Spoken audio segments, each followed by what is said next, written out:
Meet Robert. He's a project manager, which means his job is to keep projects on track, creating reports, managing tasks, and leading his team.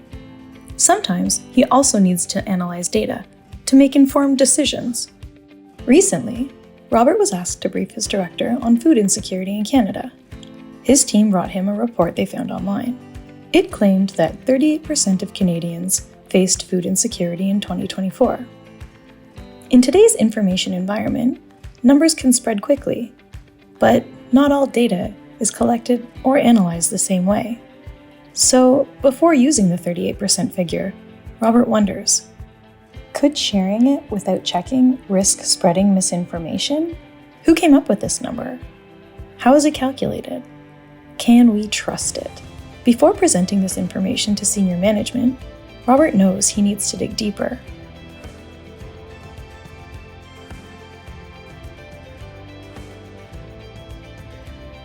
Step 1. Check the data source and survey design. Robert starts by looking at where the data came from. The 38% statistic was based on an online survey which sampled 5,000 people. Right away, Robert notices some red flags. The report doesn't say how many people were chosen. Were they selected randomly, or did they volunteer? Random selection is important for unbiased results. Also, there's no breakdown of who responded. No details on their age, location, or background. This makes it unclear if they represent all Canadians. The report doesn't mention the response rate either. Out of the 5,000 people contacted, how many actually filled out the survey? A low response rate can make results less reliable. And finally, the definition of food insecurity isn't explained. What exactly does this online survey consider as food insecurity?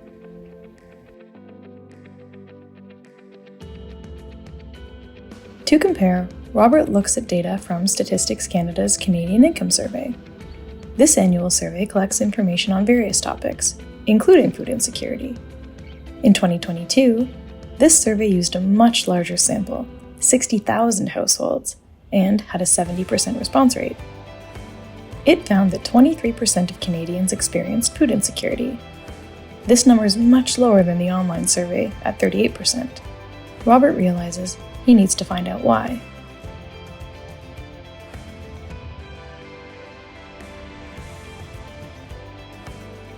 Step 2. Compare how food insecurity was measured. To understand the difference, Robert looks at how each survey defined food insecurity. Statistics Canada defines food insecurity as the inability to acquire or consume an adequate diet quality or sufficient quantity of food in socially acceptable ways, or the uncertainty that one will be able to do so. The Canadian Income Survey asks 18 questions to measure food insecurity, such as worrying about running out of food before getting money to buy more, skipping meals due to financial constraints, and going an entire day without eating.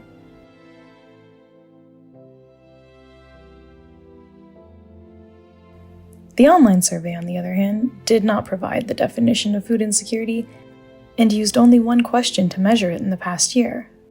Have you ever worried about running out of food? So, what's wrong with this one-question approach? Well, first, it only measures worry, not actual experience. So, someone might fear running out of food, but never actually run out. And second, it lacks detail. It doesn't ask how often this happened or whether the person actually struggled with food insecurity. Because of these weaknesses, Robert doesn't trust the 38% statistic. However, he still wants to make sure the 23% figure from Statistics Canada is accurate.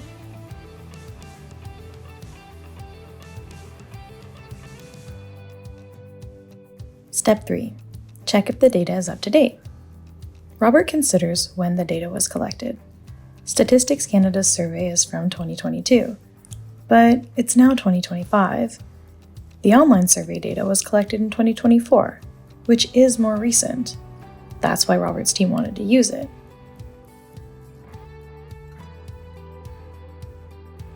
But even though the StatCan data is older, Robert decides to stick with it because it's based on better data. Still, He notes in his report that newer numbers will come out soon, since the Canadian Income Survey is conducted annually, and those numbers should be checked once available.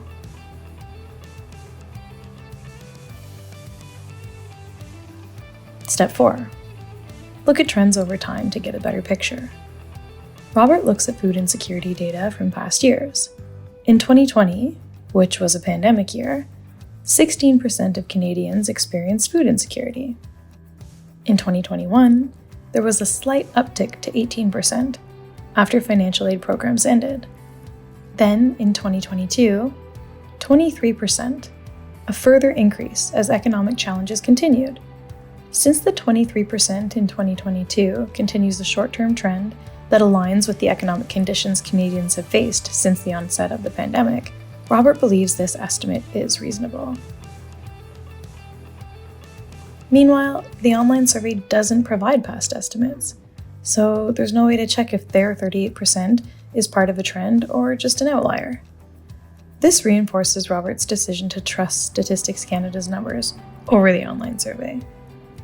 Robert doesn't analyze data every day, but when it matters, he takes the time to make sure it's sensible.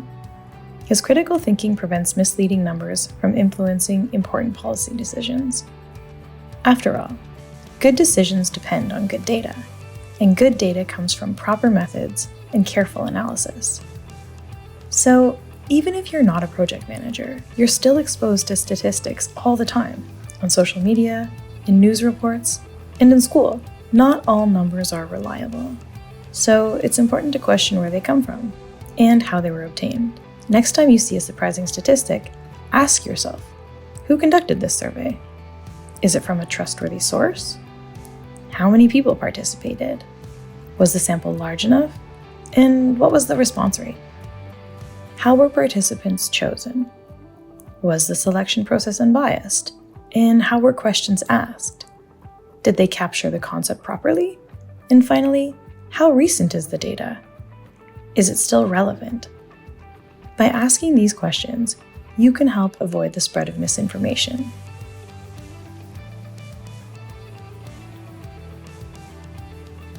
And remember, by thinking critically about data, you can avoid being misled and make smarter, more informed decisions.